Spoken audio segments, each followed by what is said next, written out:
नमस्कार, आप देख रहे हैं कैपिटल टीवी बिहार। मैं हूं आपके साथ सृष्टि शाह। देश के अंदर इन दिनों एक अजीब सा विरोधाभास उभरकर सामने आया है। एक तरफ सुरक्षा के नाम पर सीमाओं को मजबूत किया जा रहा है, दूसरी तरफ विकास योजनाओं के लिए शहरों और कस्बों से सालों पुरानी बसावट को हटाया जा रहा है। कहीं सीमा क्षेत्र में अवैध निर्माणों पर बुलडोजर चल रहा है, तो कहीं रेलवे की जमीन पर बसे गरीबों और महादलित परिवारों को बेदखल किया जा रहा है और सुरक्षा में जी रहे ये लोग अब कहीं ना कहीं डर के साए में हैं। इन दिनों घटनाओं का सबसे बड़ा सच ये है कि प्रशासनिक फैसलों का बोझ हमेशा सबसे कमजोर कंधों पर ही पड़ता है। सीमा की सुरक्षा निश्चित रूप से जरूरी है, लेकिन जब उनके लिए किसी परिवार का जीवन उखड़ जाता है तो वो घटना सिर्फ एक कार्रवाई नहीं होती, वो एक पूरी जिंदगी का संघर्ष बन जाती है। तो वहीं दूसरी ओर रेलवे जमीन पर रहने वाले वो परिवार जिनकी पीढ़ियां यहीं पली और बड़ी है, आज अपने ही घरों में वो खुद अनचाहा पाते हैं, जिनके पास ना दस्तावेज है ना कोई दूसरी जगह जाने का संसाधन। इन दोनों घटनाओं ने पूरे राज्य को एक ही सवाल में खड़ा कर दिया है। क्या विकास और सुरक्षा की दौड़ में सबसे कमजोर लोग हमेशा कुचले जाएंगे या उनके लिए कोई और नई सुरक्षित जगह भी बचेगी? तो चलिए जरा विस्तार से जानते हैं क्या है ये पूरी खबर।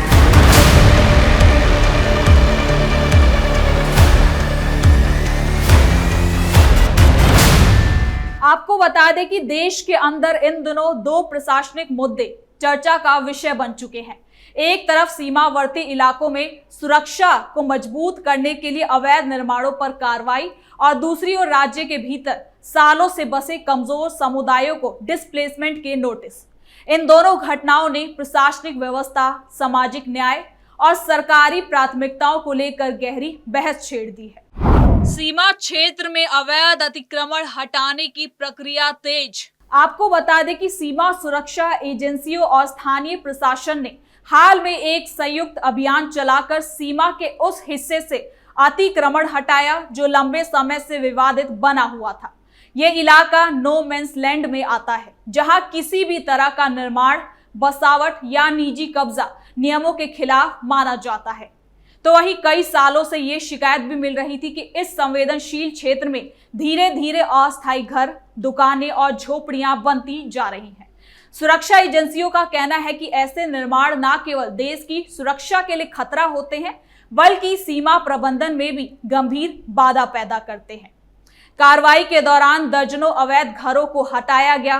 कुछ स्थानीय लोगों ने विरोध भी किया, ये कहते हुए कि वो सालों से यहीं पर रह रहे हैं और उन्हें हटाने से पहले कोई स्थायी विकल्प नहीं दिया गया। लेकिन प्रशासन ने यह भी साफ कर दिया कि ये जमीन किसी भी अधिकार क्षेत्र में नहीं आता, इसलिए इसके भीतर कोई स्थायी ढांचा रहने की अनुमति ही नहीं है। अधिकारियों का कहना है कि बार बार चेतावनी दिए जाने के बावजूद अवैध निर्माण बढ़ते जा रहे हैं, जिस वजह से ये सख्त कदम अब उठाना पड़ा है। तो वहीं सीमा क्षेत्र में इस कार्रवाई को सुरक्षा जानकार मानते हैं। उनका कहना है कि अवैध बसावट की आड़ में अवैध गतिविधियों की संभावना बढ़ जाती है और यही वजह है कि इन क्षेत्रों को साफ रखना बहुत जरूरी है।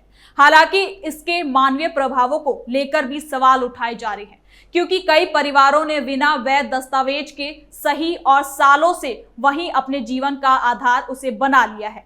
अब उन्हें अचानक नई जगह पर जाना पड़ेगा, जहां ना आजीविका की व्यवस्था और ना रहने का। इसके साथ ही इस कार्रवाई से क्या कुछ भी और हुआ है, सब कुछ जानते हैं इस रिपोर्ट में। ग्रामीण क्षेत्रों में विस्थापना से जुड़े सवाल। बिहार के एक दूसरे इलाके में जहां रेलवे जमीन पर महादलित परिवार दशकों से रह रहे हैं, उन्हें अचानक बेदखली के नोटिस दिए जाने से माहौल तनावपूर्ण हो गया। लगभग 60 से ज्यादा परिवारों को साफ कह दिया गया कि वो एक निश्चित तारीख तक उस जमीन को खाली कर दे, वरना बुलडोजर की कार्रवाई शुरू कर दी जाएगी। इस आदेश की जानकारी मिलते ही स्थानीय समुदाय में बेचैनी फैल गई,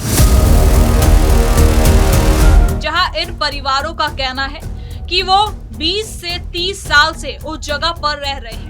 कई बच्चों की शिक्षा वहीं से चल रही है, कई परिवारों का रोजगार भी उसी जगह से जुड़ा हुआ है।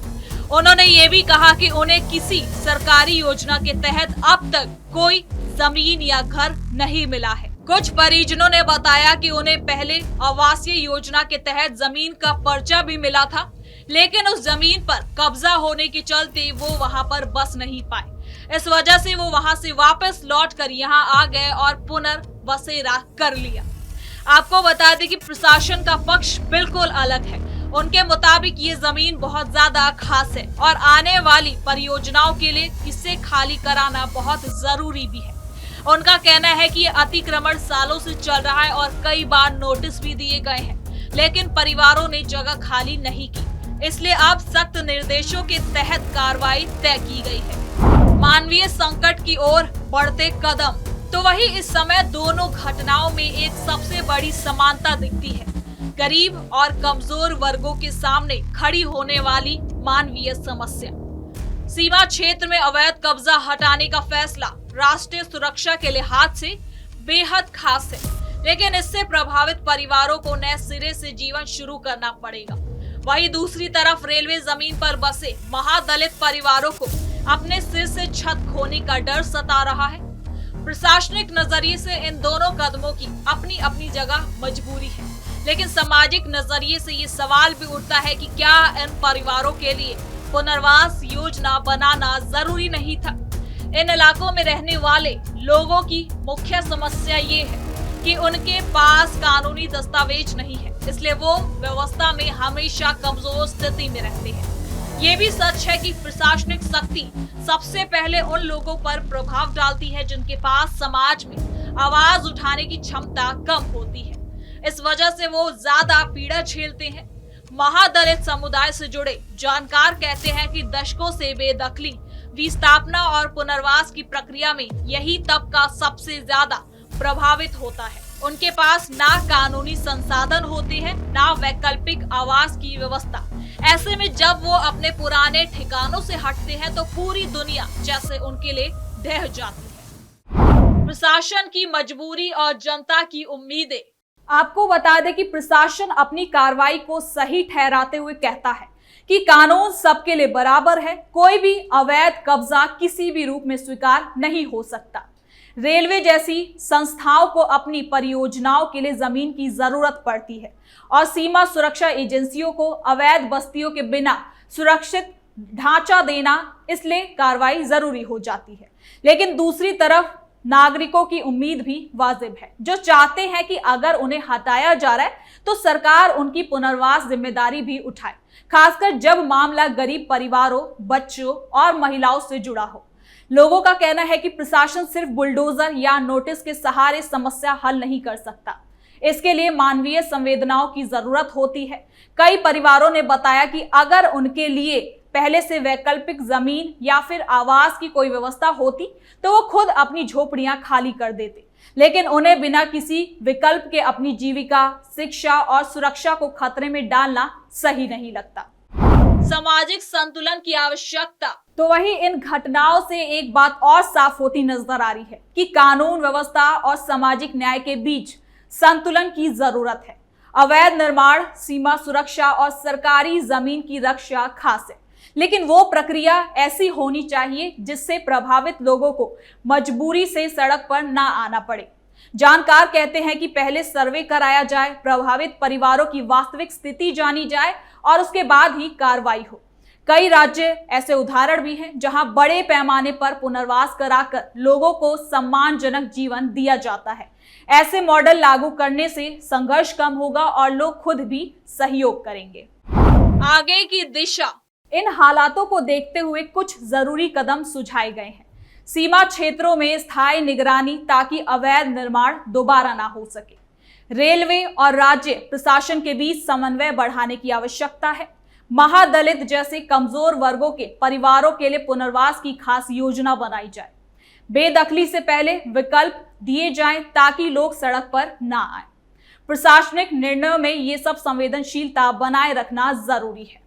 कुल मिलाकर ये विकास और सुरक्षा की दिशा में सख्त कदम उठाना जरूरी है, लेकिन उनके सामाजिक प्रभावों को नजरअंदाज भी नहीं किया जा सकता है।